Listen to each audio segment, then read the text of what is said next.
Halo, selamat datang di episode terbaru podcast Ngobrol Pemerintahan. Ya, di 2 episode break sebelumnya kita udah bahas Jakarta, terus bahas Jateng. Nah, hari ini kita akan membahas hasil sementara quick count Pilkada Sumatera Utara 2024. Di mana pasangan Bobi Nasution dan Surya mengungguli pasangan petahana gitu ya. Ada Bapak Edi Rahmayadi dan Bapak Hasan Basri. Kita juga akan menganalisis faktor-faktor yang mempengaruhi hasil tersebut gitu ya. Termasuk informasinya peran aparat kepolisian dan keterlibatan mantan Presiden Joko Widodo dalam kampanye gitu ya. Ya, berdasarkan hasil quick count dari berbagai lembaga survei ya, pasangan Bobi Surya memperoleh sekitar 62,71%, sementara Edi Hasan mendapatkan 37,29% gitu ya. Nah, keunggulan Bobi Surya ini didukung oleh koalisi partai yang cukup solid gitu ya, mulai dari Gerindra, PKB, dan beberapa partai-partai gede lainnya gitu ya, yang tergabung dalam koalisi solid, yaitu adalah Kim Plus.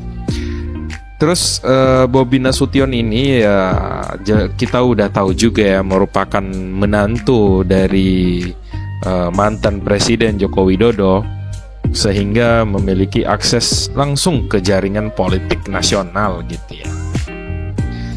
Namun kemenangan Bobi Surya tidak lepas dari kontroversi gitu ya. Terdapat tudingan bahwa aparat kepolisian atau yang sering disebut sebagai partai coklat atau parcok ya, ini sering digaung-gaungkan juga ya sama tim bocor halus dari Tempo gitu ya. Informasinya partai coklat ini terlibat dalam memenangkan pasangan ini gitu ya. Ya, tanggapan dari Bapak Joko Widodo menanggapi tudingan tersebut ya, meminta kepada pihak yang menuduh untuk membuktikan klaim mereka gitu ya. Dan sepertinya informasi dari laman berita juga ya, di siang hari ini, di siang kemarin ya, di tanggal 29 ya, ini juga udah disampaikan juga ya sama kubu PDIP terkait kecurangannya yang terjadi di Sumut, dan kemungkinan akan dikumpulkan berita-beritanya untuk segera dilaporkan ke Bawaslu gitu ya.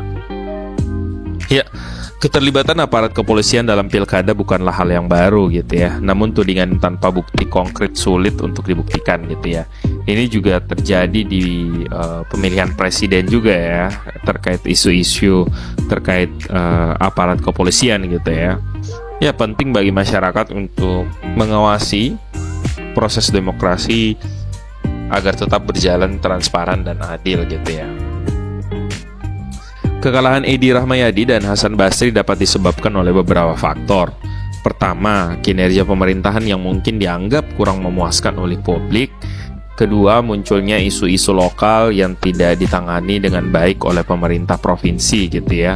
Dan yang ketiga, mobilisasi massa yang efektif yang dilakukan oleh tim pemenangan Bobi Surya gitu ya, juga yang menjadi faktor pendukung tim pemenangan atau tim dari Bobi Surya ini bisa menang gitu ya.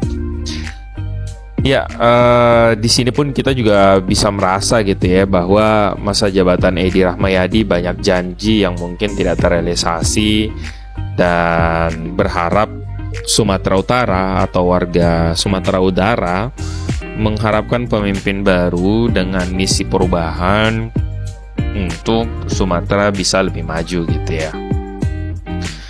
Keterlibatan Presiden Jokowi dalam kampanye Bobi Nasution juga menjadi sorotan gitu ya. Meskipun tidak secara langsung terlibat, dukungan dari tokoh nasional memberikan dampak positif ya bagi elektabilitas Bobi Surya, yang di tanggal 27 kemarin udah kelihatan hasilnya ya, dari angka yang cukup meyakinkan di angka sekitar 61% gitu ya. Jadi memang keterlibatan mantan Presiden Joko Widodo ini cukup mendongkrak ya elektabilitas dan hasil suara dari Bapak Bobi Surya. Dukungan dari tokoh nasional ya, ini meningkatkan kepercayaan diri publik terhadap pasangan tersebut gitu ya, sehingga kelihatan hasil quick count-nya juga. Ya, dengan hasil quick count yang menunjukkan keunggulan Bobi Surya ya, kita tinggal menunggu hasil resmi dari KPU Sumatera Utara. Semoga proses demokrasi harus tetap dijaga integritasnya agar kepercayaan publik juga tetap terjaga gitu ya. Semoga semua pemenang, semua pasangan calon dapat menerima secara logo juga ya terkait hasil hitung yang dilakukan oleh KPU, dan tidak terjadi sesuatu hal yang tidak diinginkan yang terjadi nantinya di Sumatera Utara. Mari kita semua menjaga demokrasi kita, menjaga politik kita, dan menjaga hasil pilkada sampai dengan tanggal 15 Desember yang nantinya akan diumumkan langsung oleh KPU di Sumatera Utara. Ya, demikianlah pembahasan kita kali ini. Terima kasih telah mendengarkan podcast Ngobrol Pemerintahan. Sampai jumpa di episode berikutnya. Bye-bye. Assalamualaikum warahmatullahi wabarakatuh.